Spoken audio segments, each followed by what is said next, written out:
Coming up, the Nuggets get a pair of wins versus some pretty good teams. Nikola Jokic's greatness is not just in his peaks, but in his consistency. Bruce comes home. Melo still hasn't. We're going to talk about all that and more on Locked On Nuggets. You are Locked On Nuggets, your daily Denver Nuggets podcast. Part of the Locked On Podcast Network, your team every day.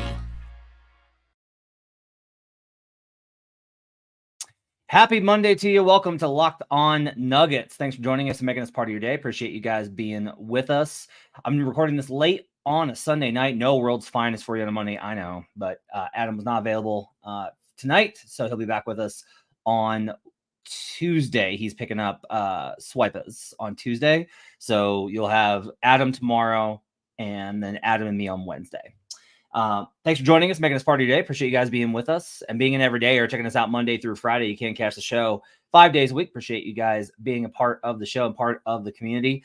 Shout out, by the way, to Mike Evans, who came up to me at the Nuggets game. Let me know that he is a big Nuggets fan, not Mike Evans from 104.3, but just Mike Evans. Hit me up. And so I wanted to say thanks for reaching out, man. I appreciate you guys listening to us and the community and everybody being a part of it. On today's show, we're going to talk about the wins versus the Pacers and the Pelicans. We'll talk about who's played well, which is pretty much everybody, how the team has kind of responded to that blip in Utah and their focus after those losses before they head out on the road trip. We're going to talk about Nikola Jokic because I feel like it's been too long since we've kind of talked about how Jokic is awesome on the show. So I want to take a few minutes and talk about my perspective on that. And in the final segment, I want to cover Bruce's return, emotional return to Denver today, as well as the fact that things still continue to be a little frosty with Carmelo Anthony, and I want to give my thoughts and feelings on that, which are quite honestly a little bit controversial to Nuggets fans, but I think they're worth listening to. Otherwise, I wouldn't say them.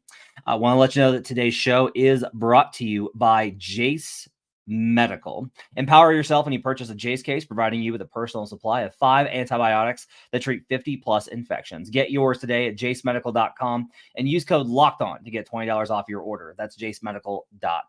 Hope you're having a great Monday. If you're off work for Martin Luther King Day, hope you are able to enjoy it. Hope we're all able to keep the right things in mind on MLK Day and honor his legacy. Obviously, a lot of basketball, but just a good day to kind of keep in mind the struggle and what people have gone through in order to try to make the world a better place and to deal with and fight against systemic and outright racism. Let's talk about some basketball. So let's talk about the wins versus the Pelicans and the Pacers. So on Friday night, Nuggets get the win versus the Pelicans.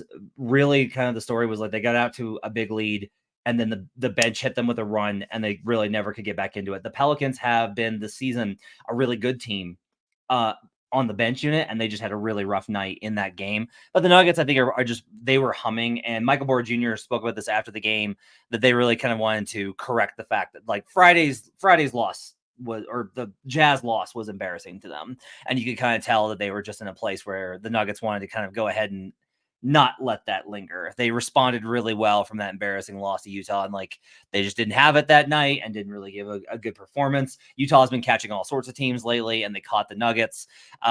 They were able to kind of, the Nuggets in this one, I mean, obviously they won with offense. The defense was not necessarily great, especially with the fact that Zion was able to get to the line consistently, but he's a really tough cover. He's super physical. He's super aggressive.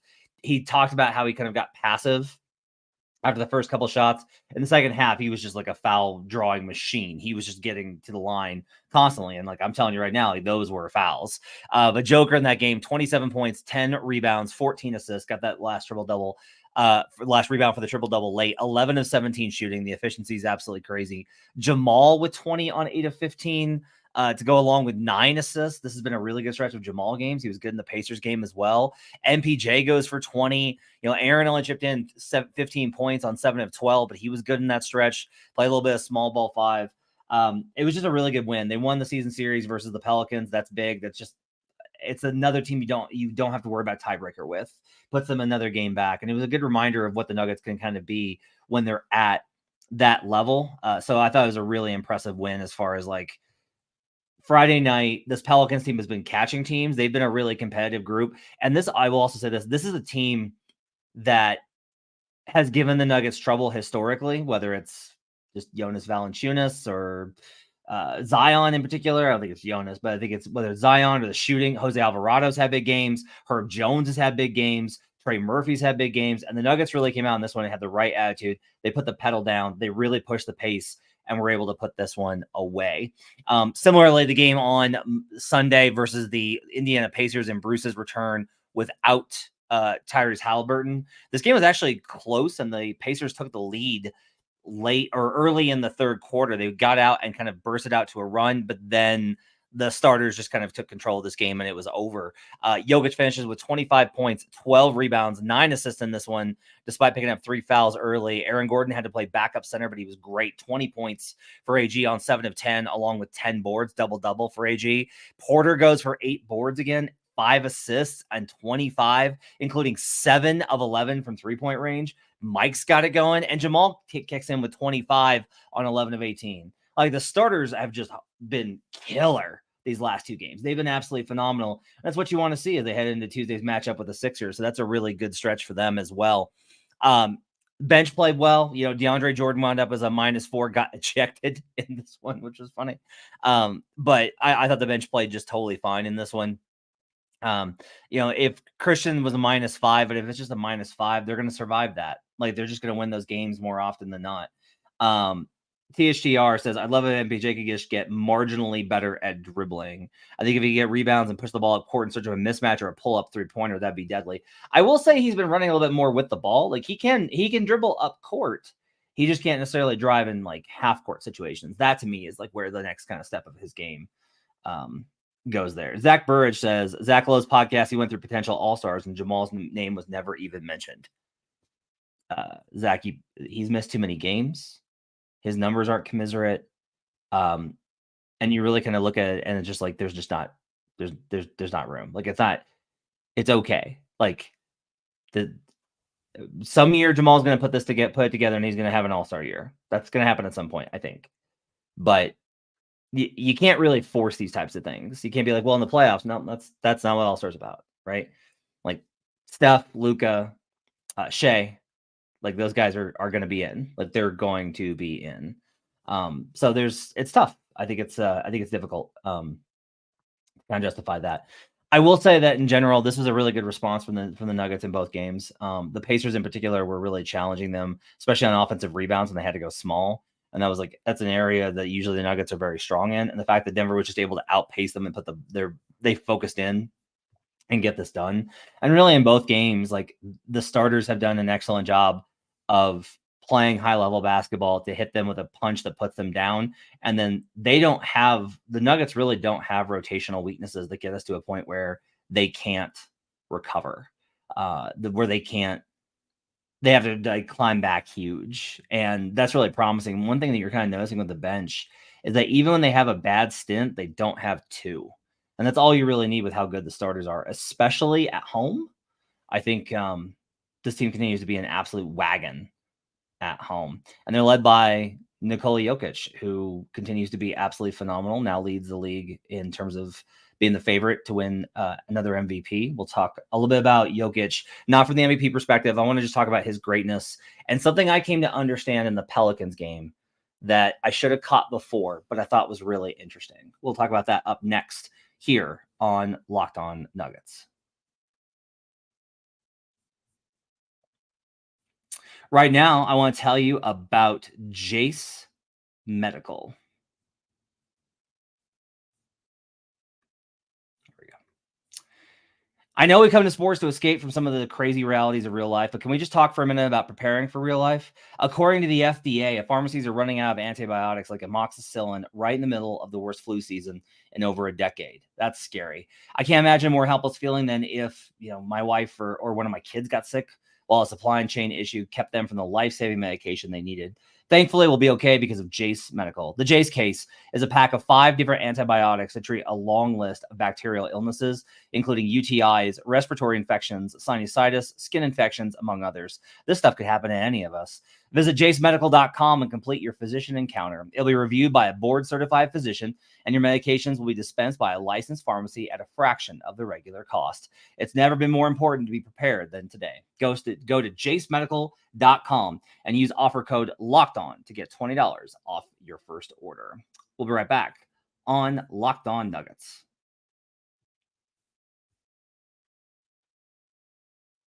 Back here on Locked On Nuggets. Thanks for joining us, making this part of your day. Hurricane, you're killing me. Hurricane's in the comments as always. You can catch us on youtube.com/LockedOnNuggets. Like and subscribe, and you can join the live show when we do them, which we do every day. Appreciate you guys being with us. All right, so let's talk a little bit about Joker.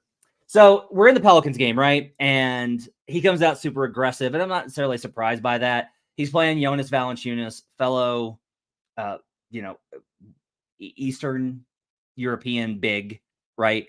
And knows him from international competition, and he goes hard at him, and he really sets the tone. Like, he's at home after a loss playing JV, goes really hard, has a great start to this game. He missed some bunnies, but just like he was aggressive looking for a shot, and Malone talked about that. And then the third quarter comes, and they're busting this game open. And I'll give credit to the Pelicans. They never let this game get to 20-25. So the Nuggets had to put starters back in. Like, the Nuggets kind of kept it at 15, 14, 12 to 17 kind of consistently throughout. It never felt like the Nuggets were going to lose that game. But the Pelicans didn't let that game necessarily get away. But what I will say is that Joker, in the third quarter, was making play after play. But he's also he's barking when there are mistakes made. Reggie Jackson isn't ready for a pass, and he's, Joker's just beside himself. Peyton Watson misses a rotation offensively. He doesn't go to the right spot. And Joker's coming down the court, and he's just so frustrated. And I was like, why is he mad? They're rolling in this game. They got this game under control. They're playing awesome tonight. Why is he so frustrated? And he's done that before. But this was different a little bit. And the way that it was different kind of made me realize something, which is that Joker really was locked in. That when he's complaining about guys playing the right way, I think that's actually a stronger illustration of how locked in he is. And it's not about making the most creative play or, beautiful basketball. It's about executing the things that they know that they need to execute. And Joker was extremely locked in this Pelicans game. It was a really professional, high level performance from Joker in that Pels game. And Tommy says he's on cruise control mainly. And I'll tell you this, sometimes there are games where he is, but whenever he chooses to, if it's a playoff level opponent, if it's a game that they've gotten up for, the difference in Joker is stark and noticeable. And part of managing the season is doing that. We've talked for years on the show about how numbers are not the way to judge Nikola, because he can have an incredible stat performance, and Adam and I'll be like, yeah, I don't think he played that well relative to his standard. And he can have a relatively quiet night, but completely dominate and control the game. And we'll talk about what he did to really dictate terms. So with Joker, as much as his numbers are amazing, they're not necessarily indicative or even really tied to what I think is so great about his performance. Before the Pelicans game, I asked Michael Malone. I asked him about, I was like, look, we don't ask about Joker much because we don't know what to say. And that is genuinely true. Joker has a triple-double, and we don't ask coach about it. We don't what do you want us to say? There's another triple-double for Joker, another great night.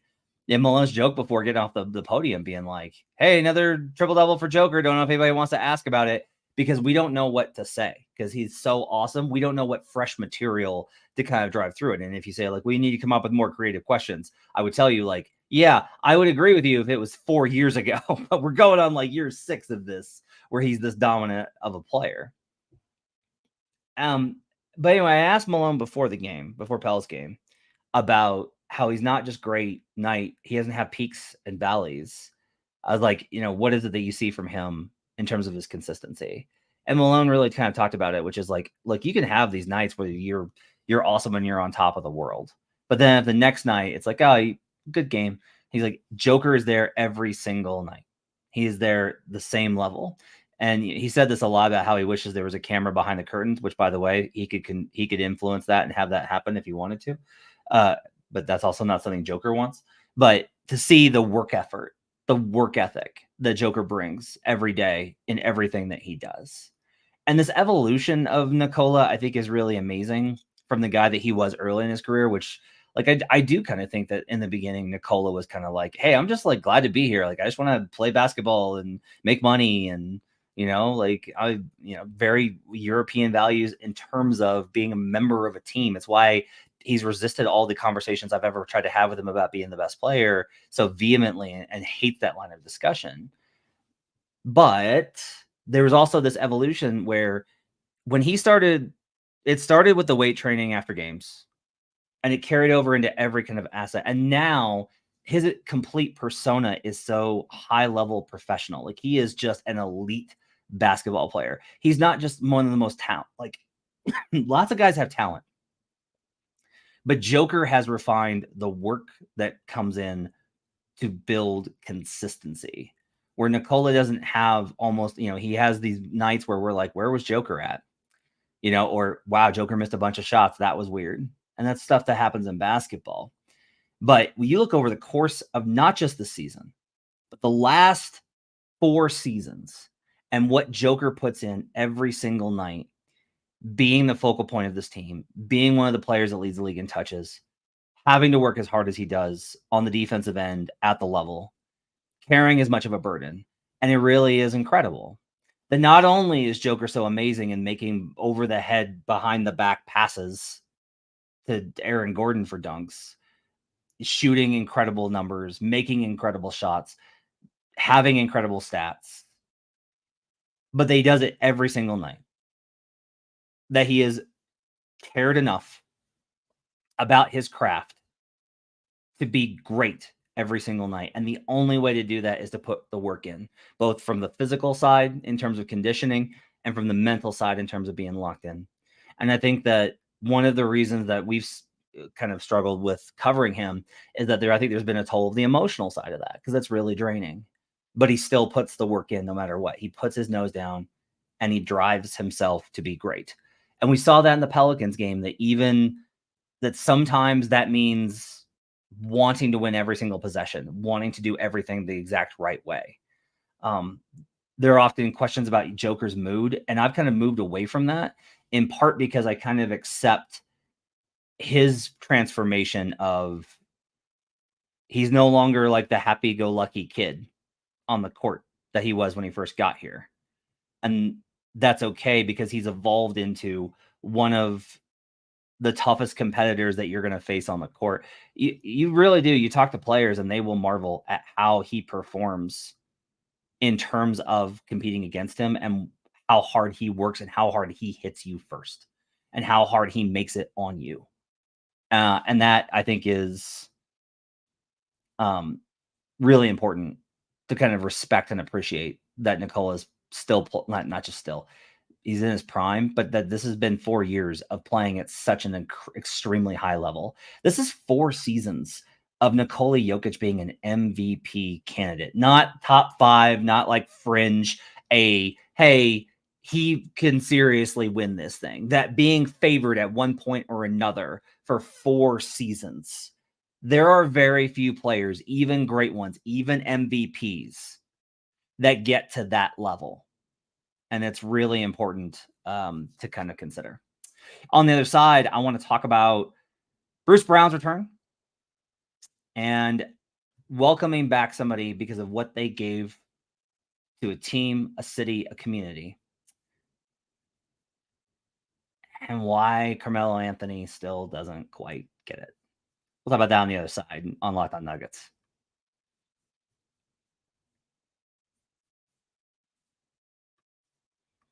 Right now, I want to tell you about FanDuel Sportsbook. The NFL playoffs got started this weekend. It was an awesome weekend of games. Don't know if you know this, but the Dolphins lost to some team. I don't remember who, but they lost. The Lions finally won a playoff game.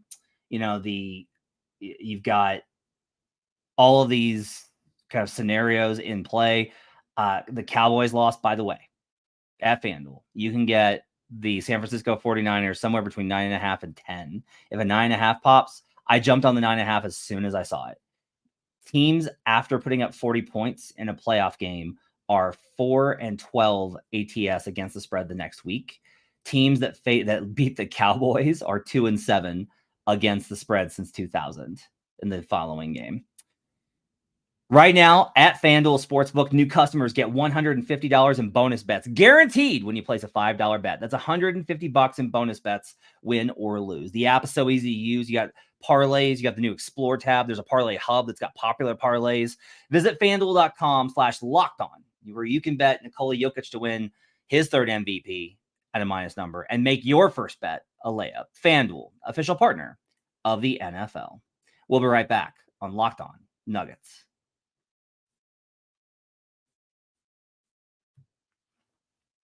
Back here on Locked On Nuggets, thanks for joining us and making us part of your day. Bruce Brown today in the Pacers loss, 8 of 16 for 18 points, 10 boards, and 6 assists. Did get outscored by 13 because the Nuggets are pretty good. But it was so much more today. Bruce comes in wearing the old cowboy boots, cowboy hat, looking all dressed out in the cowboy gear to the game. That's how he arrives. He goes on court and he really didn't expect it to be as emotional as it was. He got emotional looking at the banner. He got emotional when they called his name.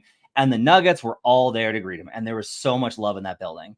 There was so much love from the fans, from the team, from the coaches, from the staff that work around the Nuggets to see him. You could see how happy he was to see the equipment staff and the training staff and the assistant coaches, all those guys. It was really great to see Bruce. Bruce is beloved by the organization, by the fans, and by the community. And it was incredible to see that for Bruce, a player that knew what his role was, accepted what his role was, bought in completely, embraced the opportunity, not just with that team, with that roster in that season, but the opportunity to be a part of that locker room, that group of guys that became that, they're going to think of themselves as family forever. He embraced the community. He reached out and really made connections. Like Bruce really did belong in Denver. And the fact that he's not here is about the salary cap and how it works. And it's not about the relationship between Bruce Brown and the Nuggets, or Nikola Jokic and Bruce Brown, or Michael Malone and Bruce Brown, or the Cronkies and Bruce Brown. It was just a business situation forced by the salary cap. And Bruce's, I think it was either Voter Harrison from DMVR that tweeted today that they'll always be a Nugget because those guys in the championship team always will be. But Bruce in particular really did the calls of Bruce and the cheers he got when he was scoring for the opposing team. That's real love because he contributed, he committed, and he was willing to sacrifice, and he embraced Denver. And I am so happy that Bruce Brown got an opportunity to prove his worth in the NBA after he did not get enough calls in free agency a year and a half ago, and that he was able to contribute as the kind of guy that is the difference for playoff teams. And he was the difference for a championship team. It takes all those differences together, and he was one of those differences for a championship team. And it's really awesome to see him so emotional and the positive feelings that come with being a part of that roster and being a part of this franchise and having that. Now, I don't love taking Bruce's moment and transitioning that to talk about something negative, right? Bruce deserves his own point. It does to me serve as a counterpoint to something else I want to talk about. Carmelo Anthony bitched this week about the Nuggets giving Nikola Jokic the number 15. They gave let's be real, pretty chubby kid from Serbia, a passing center from Serbia, taken in the second round during a Taco Bell commercial, the number 15, after they'd already given it to Anthony Randolph. And now we know what's happened. We know the deal.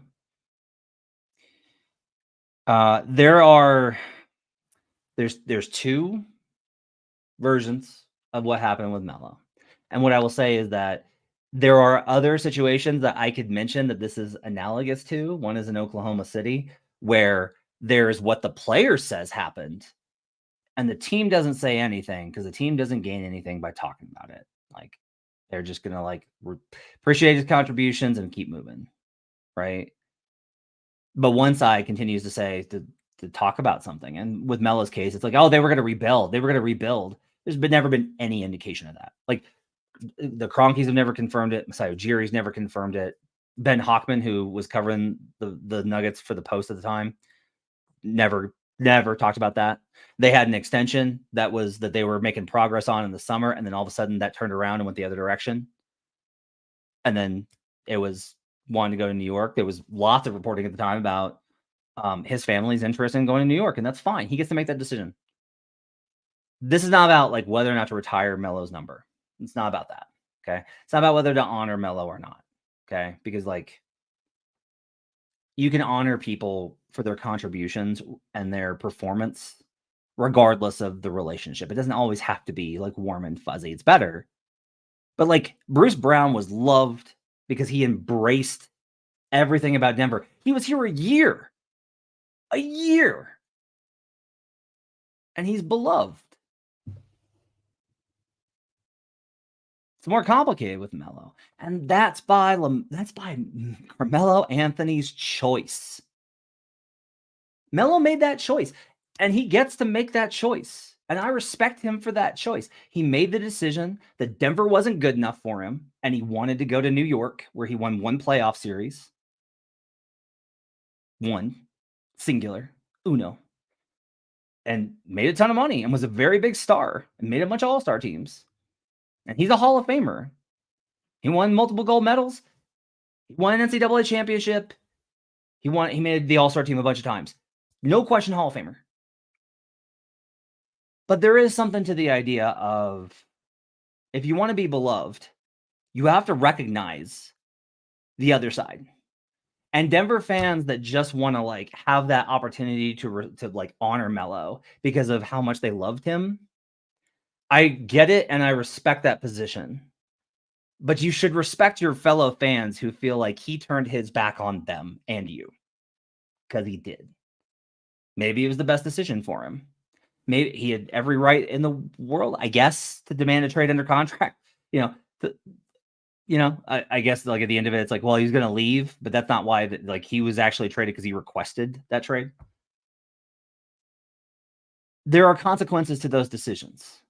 Bruce did absolutely everything that this team ever wanted him to do and was nothing but great. And if they could have paid Bruce Brown and kept him, they would have.